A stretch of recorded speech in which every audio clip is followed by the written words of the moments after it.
What's up, everybody? Welcome back to another Ride and Dad channel, or welcome if it's your first time. Either way, very glad to have you. We're replacing the rear suspension on this Sportster XL883 Super Low, which for those of you who missed it, is my new bike. Last week's video kind of revealed that, and this is going to be the first, sorry, 2 weeks ago's videos revealed that, and this is going to be the first install in a very lengthy install series for this particular bike build. Let's roll the intro and we'll start talking about what we're doing. Riding down a YouTube channel, it's the riding down a YouTube channel, it's the riding down a YouTube channel, it's the riding down a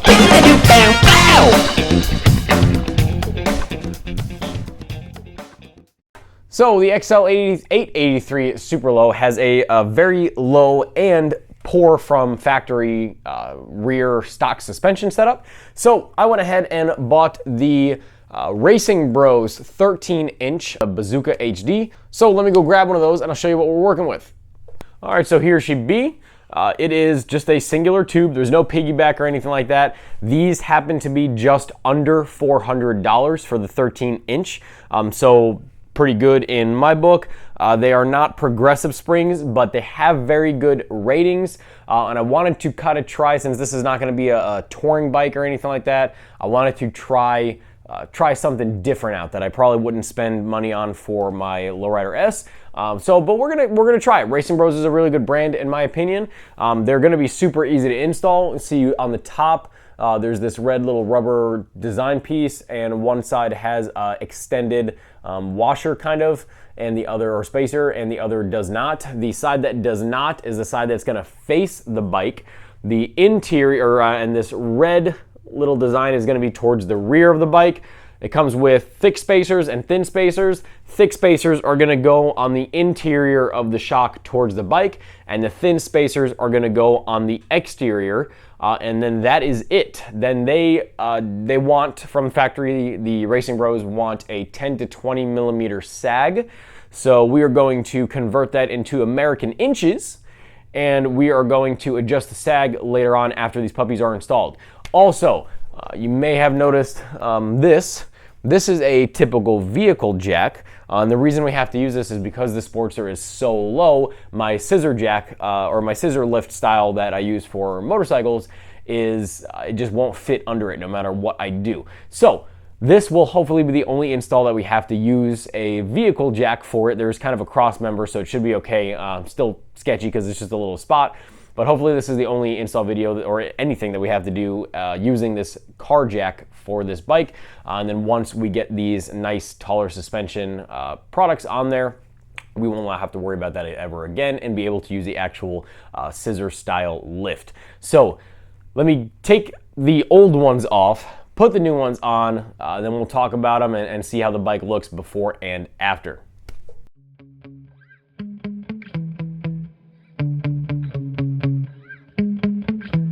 Yeah. Sometimes I get so mad, there's no controlling me. My thoughts get so bad, I'm like, I might grab a bat, I don't know. My wrath, my blood boils over like, oh God, here goes. I lost all feeling from my head to my toes. You said some shit that I can't let go, so just stay tuned for the rest of the show. So have you ever felt betrayed? Switches how you see things, realize something needs change. Cause I know you got me up, let me show you what's up. Cause enough is enough. I'll take a face full of pavement just to make a statement. I know there's no turning back.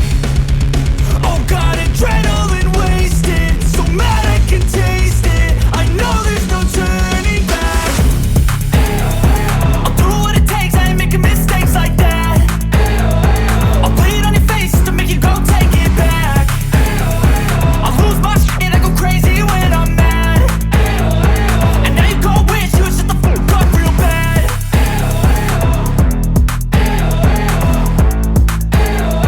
And now that I'm gone, yeah, I know there's no turning back.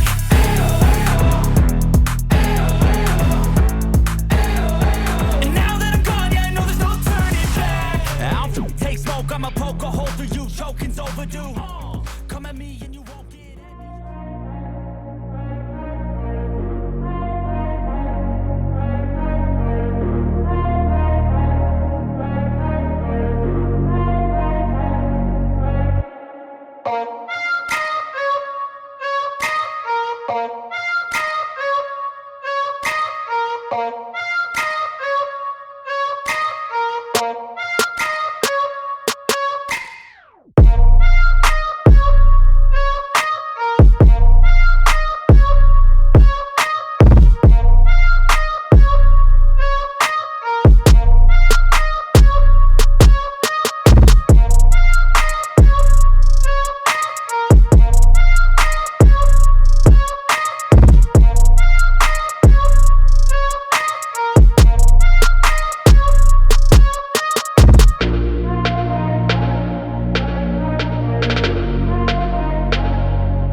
All right, that was super easy. I will say that as per my usual installs, and especially when you buy a used bike with different aftermarket parts on it, the way that the license plate holder was on there was not working with these shocks. I have to get longer bolts and get a kind of custom spacer in there.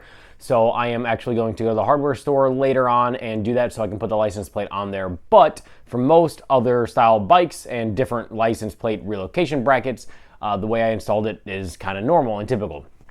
They do come with this shock adjuster, which you basically stick in the holes up top to help you loosen or tighten them, which is super weird because your whole hand can just grab it easier than this.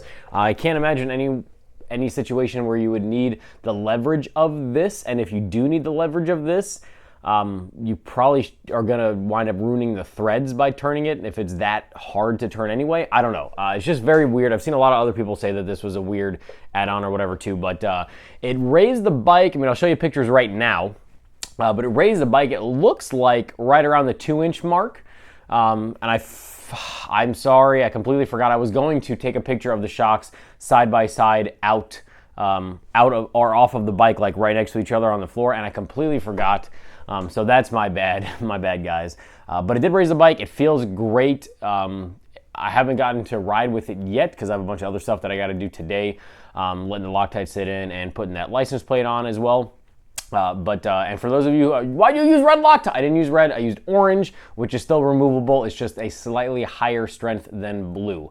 So I use orange for some stuff, especially if it's like real big bolts. I will use orange instead of blue sometimes if it's a part that I know is not gonna need to come off often, or at least, or almost somewhat ever. So yeah, install was super easy. There's really not much else to say about it. I'm sweating so much. Florida sucks. So I'm gonna wrap this video up. Make sure you guys check out the links in the description. Check out, especially if this is the first video you're seeing, the rest of the videos in the Sportster Build Series playlist, because now I have a Softail and a Sportster. Softail still has a lot of stuff to come, but I'm waiting on stuff to ship, so you guys are gonna have to wait a little bit on that. And that build is almost 100% done anyway. So new project to take up all of my extra funds and time with.